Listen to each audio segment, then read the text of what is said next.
Bonjour et bienvenue dans cette nouvelle vidéo. Bon là ça faisait un petit 15 jours que j'en avais pas posté. Je suis pas mal occupé entre boulot, travaux à la maison. Donc pour les travaux j'ai eu besoin d'une remorque puisque le coffre de la Model 3, même s'il est spacieux et bien grand, là c'était compliqué de mettre une porte-fenêtre à l'arrière. Et même avec un SUV type Model Y, de toute façon ça ne passait pas non plus. Et ma première SR+, j'ai eu la chance de pouvoir bénéficier d'un crochet d'attelage tout en conservant un bonus écologique. Donc ça c'était top, parce que maintenant c'est plus le cas. Déjà le crochet d'attelage, il est plus disponible par défaut dans le configurateur Tesla. Il faut commander un véhicule qui n'est pas disponible en stock mais en configuration personnalisée. Et ensuite appeler Tesla pour leur demander d'ajouter l'option crochet d'attelage. Je leur ai fait reconfirmer cette information-là, c'est toujours d'actualité.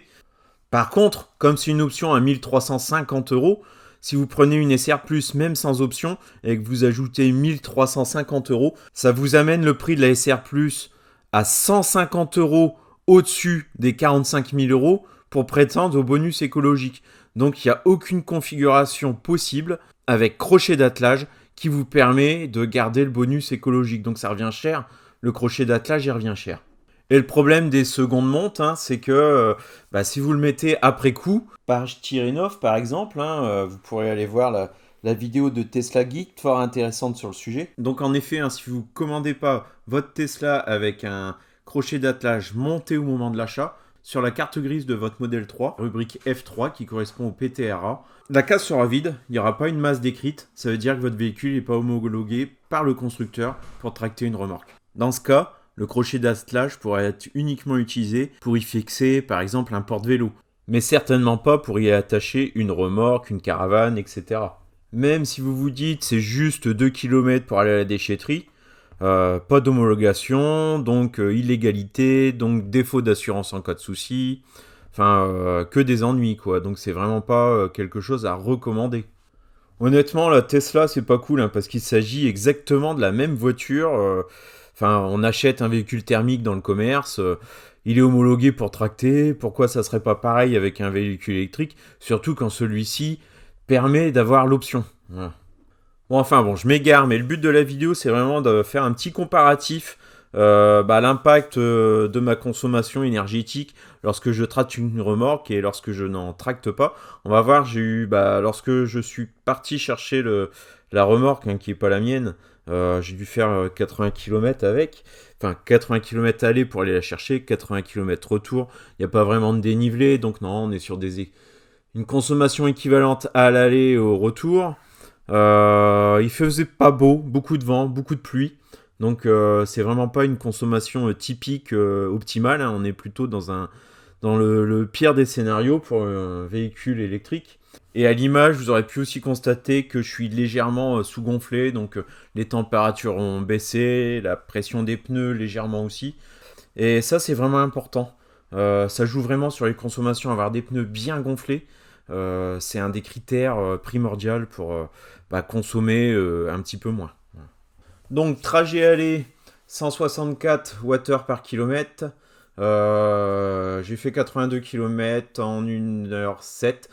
Bon, la plupart route à 110. Et puis les 10 derniers kilomètres, de la petite route de campagne à 50. Voilà. Bon allez hop, on est reparti dans le sens inverse. Toujours un petit peu sous-gonflé. En fait, j'ai un petit compresseur Xiaomi, mais je l'ai mis dans l'autre voiture. Voilà. Parce que là, je vais partir. Donc, je fais un petit road trip au Portugal dimanche. Donc, ça approche. Et puis, ça sera mon premier long trajet avec ma SR+ chinoise LFP. Donc, pour l'instant, la LFP, j'en suis vraiment content. Franchement, top. À choisir, on me met une chinoise neuve et l'américaine neuve à côté. Sans hésitation, je prends la chinoise. Alors, vous avez vu la caméra arrière, je trouve ça top parce qu'on peut vraiment surveiller son chargement via la caméra arrière. Donc, pas trop de tracas. Si vous avez des choses un petit peu mobiles, vous pouvez jeter un œil régulièrement au niveau de la caméra arrière qui filme votre remorque. Enfin, si vous avez des choses mobiles, le mieux c'est quand même de les attacher. C'est quand même plus prudent, mais on aime bien, même si on est sûr d'avoir bien attaché les choses, moi j'aime bien avoir un petit coup d'œil. Ensuite, juste pour info, la remorque, elle est pourvue d'un connecteur 7 broches et la voiture, c'est 13 broches. Donc c'est parce que c'est une remorque qui est un petit peu ancienne, hein. Ce sont les anciens connecteurs. J'ai acheté sur Amazon un, un convertisseur. J'ai mis le convertisseur et puis bon, les clignotants, bah, pas top. Enfin, ils fonctionnent, mais ils fonctionnaient au ralenti par rapport à mes clignotants de voiture étranges. Mais bon, ça fonctionnait. Et vous pouvez voir à l'image que j'ai un petit logo qui représente une caravane qui est en rouge. Et en fait, j'avais un souci de connecteur. Sans le. Enfin, j'y ai pas prêté attention, puis je pensais que simplement c'était affiché rouge parce que bah, je tractais quelque chose. Mais en arrivant à la maison et en remettant le connecteur, bah, j'ai vu que mes clignotants cette fois-ci fonctionnaient mieux. Hein, ils fonctionnaient normalement. Et bah, le petit logo, lorsque tout fonctionne normalement et que c'est bien branché, le petit logo rouge est bleu. Alors, au niveau puissance et force de traction, euh, alors là, la voiture, caravane à l'arrière, enfin pas caravane, remorque accrochée à l'arrière ou pas de remorque, j'ai toujours autant la même patate, hein. C'est comme si que la remorque n'existait pas. Enfin, la voiture, quand on appuie sur le champignon, il n'y a pas de souci, hein, je double avec toujours autant de panache. Donc par contre, la consommation, elle est plutôt assez élevée là, hein. On est aux alentours des 250 Wh par kilomètre, alors qu'à l'aller j'étais à 160. Je suis en train de me dire, bon, de toute façon, par rapport au temps, hein, il pleut, j'ai une remorque à l'arrière, et je vais peut-être pas faire tout le trajet à 110, on va plutôt le faire à 100, hein. Mais je me dis, bon, allez, j'ai encore 60% d'énergie dans la batterie. J'ai fait le trajet en utilisant un peu plus de 30%. Normalement, je devrais réussir à faire le retour quand même. Même avec ce début de surconsommation un peu de malade, hein. Parce que là, pour l'instant, hein, sur le début du trajet, j'ai quasiment un plus 50% en consommation. Donc si bah, pour l'aller, j'ai consommé 30% d'énergie, bah, au retour, ça devrait faire 45% de ma batterie de consommer. Donc l'aller 30%, le retour 45%. Bon, ça passe largement, quoi. Ouais, et puis juste pour information, bon, c'est une grosse augmentation, hein, mais ce que vous voyez pas à l'image, hein, c'est que j'ai une bâche, hein, sur le haut de la remorque qui est quand même assez haute et que j'aurais dû retirer. Une fois à l'arrêt, je vous montre cette fameuse bâche et je refais un trajet sans. Et puis même si bah, c'est moins conséquent, puisqu'on s'en fiche un peu, les gens qui tractent une remorque ou une caravane lorsqu'ils sont en thermique, bah, là c'est pas gênant, même si on a un 30% de consommation en plus. Enfin, quand c'est du thermique, je sais pas pourquoi les gens s'en foutent. Mais en réalité, peu importe le type de carburant, tracter quelque chose ou avoir un porte-vélo ou enfin une galerie. Enfin, on a donc un aérodynamisme qui n'est pas optimal, hein, et puis bah on consomme plus tout simplement. C'est normal que ce soit un véhicule électrique ou pas. Là en plus, je suis dans une belle montée, hein, à plus de 110, donc forcément les consommations sont stratosphériques. J'arrive à la maison et puis bah bon, c'est quand même une grosse consommation, hein. Par contre, je n'ai pas ralenti parce que j'avais une remorque. Voilà, j'ai mis 1h07 pour faire le trajet aller. Là, on est quasiment arrivé et je suis à peu près sur le même temps. Et bon, bah, j'ai quand même fait du 110. C'était peut-être pas super raisonnable, mais bon, la remorque, honnêtement, je l'ai pas du tout senti à l'arrière de la voiture, quoi. Avec la puissance qu'on a, ça y va tout seul. Bon, par contre, je n'étais pas chargé, hein. La remorque est quasiment vide. Il y avait une petite moto bineuse, mais c'est tout, hein. Là, vous avez vu, je suis à 1h10, 11 pour le trajet retour. Bon, par contre, 272 Wh par kilomètre. Ce qui nous fait une différence de. Aïe, aïe, aïe, aïe, aïe. 65% de consommation en plus.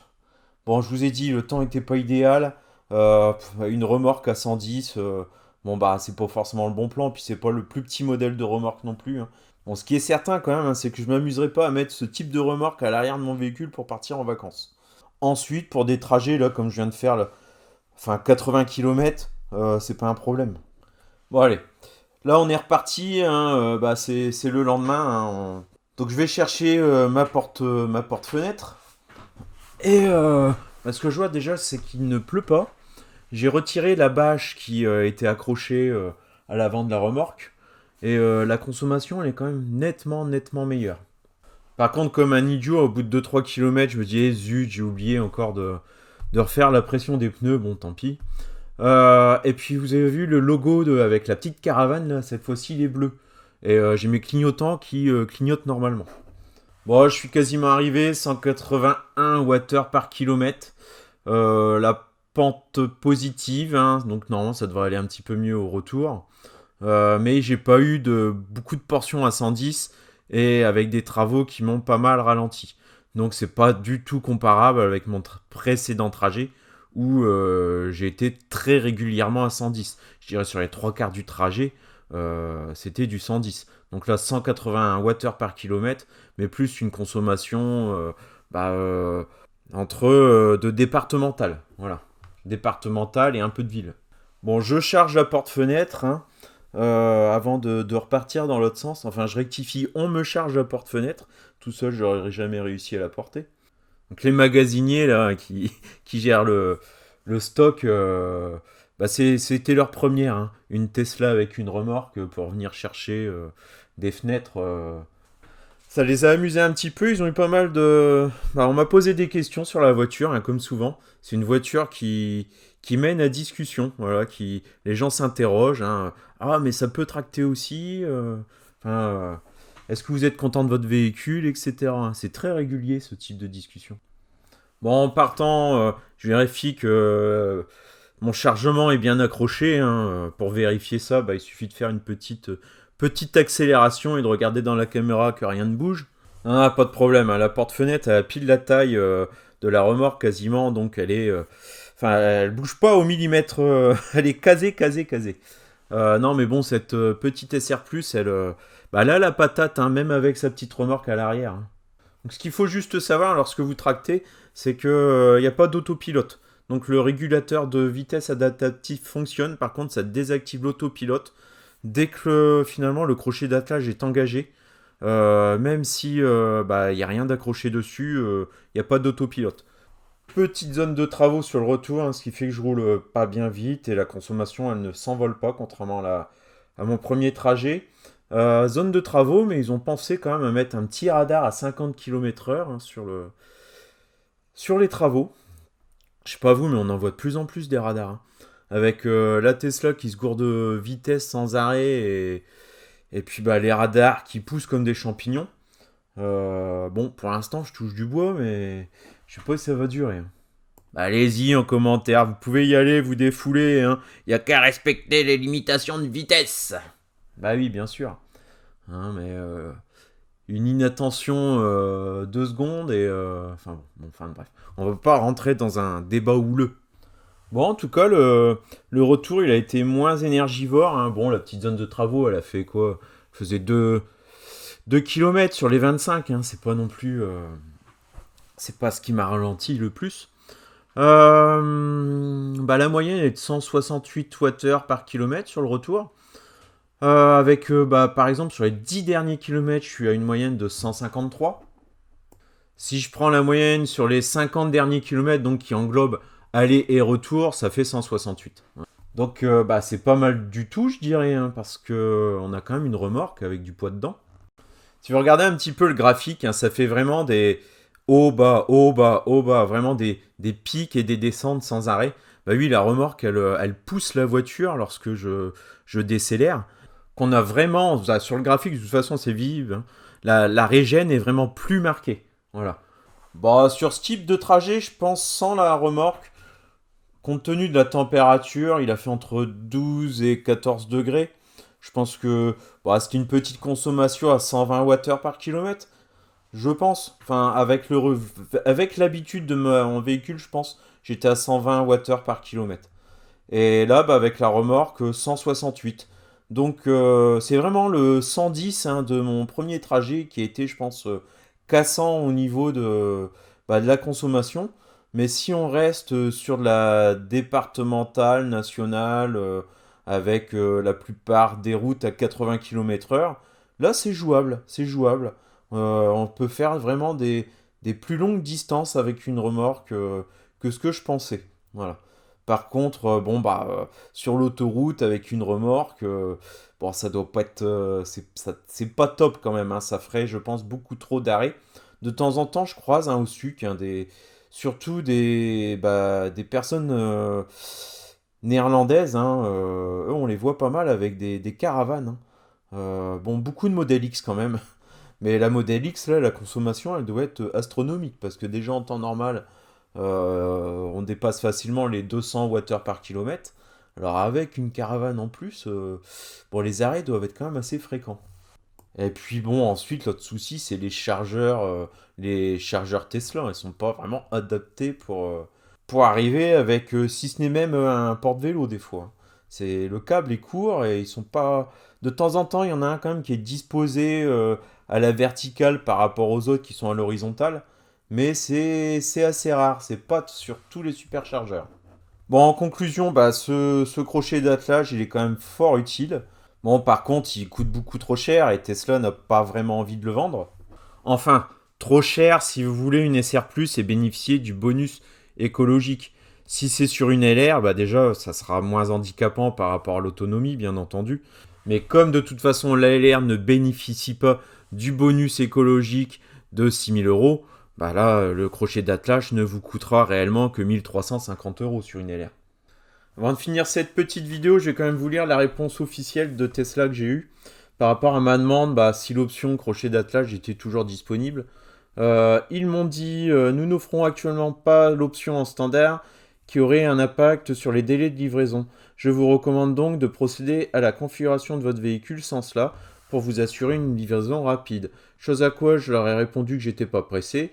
Ils me répondent que c'est une option à 1 350 euros. Donc, et à commander sur une configuration personnalisée. Donc, on les contacte, on fait la configuration personnalisée, on les contacte pour dire qu'il faut ajouter le crochet d'attelage. Ils vous modifient votre commande avec l'option crochet d'attelage. Et donc, elle me dit aussi, Tatiana, que le délai de production est prévu pour 2022. Les délais de livraison actuellement, lorsqu'on fait une configuration personnalisée, c'est décembre 2021. Et là, donc, a priori, si on ajoute le crochet d'attelage, c'est pour un délai de production pour 2022. Elle ne m'a pas précisé le mois. Donc, c'est plutôt... ils sont plutôt à décourager de prendre le crochet d'attelage, hein. En plus, le faire à la limite du tarif du bonus éco, c'est pas cool. Voilà, j'espère que cette vidéo vous aura plu. Crochet d'attelage, pour moi, ma SR+, c'est bien pour le bricolage, on va dire. Moi, c'est à ça que ça va me servir, hein. Je vais me débarrasser, je pense, de ma Dacia MCV, hein, qui me servait finalement de remorque. Une voiture électrique peut tout à fait tracter une remorque sans difficulté. Et puis ce qui est top, c'est que vraiment, la remorque, contrairement à tous mes anciens thermiques que j'ai eus, la remorque, on la sent pas du tout, hein. La voiture, elle a tellement un couple phénoménal que la remorque se fait complètement oublier. Je n'ai actuellement pas préparé d'autres vidéos. Je pars 15 jours au Portugal. J'essayerai de peut-être vous en faire sur place si j'ai un petit peu de temps pour monter les vidéos et une bonne connexion. Je vous promets rien. Sinon, suivez-moi simplement sur Instagram. Je vous posterai quelques photos des vacances et des beaux paysages avec la Tesla. Et puis, je vous ferai je pense, j'aurai vraiment du recul là, sur ma Model 3 SR Plus LFP. Pour le moment, il est vraiment, vraiment top. Je suis allé avec en Belgique mercredi. Petit hors sujet, hein, pour ceux qui sont restés jusqu'à la fin de la vidéo. Donc j'ai fait un trajet de mon domicile proche de Compiègne, presque 500 km. Je suis parti bien sûr à 100% de mon domicile. L'avantage de la LFP, c'est qu'on peut la recharger à 100% tout le temps sans le prévoir à l'avance. Et je me suis arrêté au superchargeur de Lille pour une durée de 14 minutes seulement. Donc finalement, pour faire 500 km avec cette fameuse voiture avec batterie LFP, ça m'a coûté 14 minutes d'arrêt au chargeur. Et puis sur place, en plus, je n'avais pas de moyen de charge, parce que je suis resté un petit moment dans les magasins en Belgique. Si j'avais eu en plus une borne sur le parking du magasin, en fait, ça m'aurait coûté zéro en temps. Et puis, bah, à vrai dire, là, les 14 minutes d'arrêt, de toute façon, à Lille au superchargeur, bah, ça a été le temps de faire un petit pipi et de repartir. Vraiment, la charge, je l'ai vue de façon totalement insignifiante, hein. Et bah, j'ai pris l'autoroute en plus, hein, pour ce trajet-là, majoritairement autoroutier. Bah, que dire? La voiture, une très bonne consommation. Puis même sans parler consommation finalement. Euh, Bah, c'est une voiture qui m'a permis de faire 500 km avec uniquement un arrêt de 14 minutes. Voilà.